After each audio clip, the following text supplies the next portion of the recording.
So here's how you're going to add multiple people on phones to your Google Meet.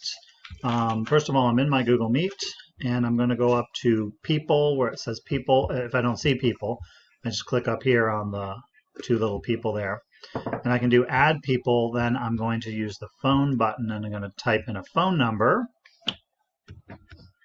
which I'm going to pause the video so you can't see. So now I have one person on the phone connected, and I X'd out of the little box that was up here at the top. There's a little box in here, and I closed that.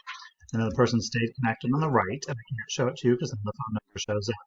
So when I'm ready to add my next person, I just click this little person thing again, and I choose that add person again, just like I did the first time. And then I click the phone button. You can add a dozen people, 2 dozen, you can add 100 people. You just have to, it's not, the phone thing won't stay open here in the middle.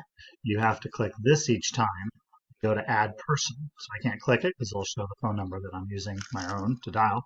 So click this, press add person, choose the phone thing again, and you can just use that to add as many people as you need to your Google Meet.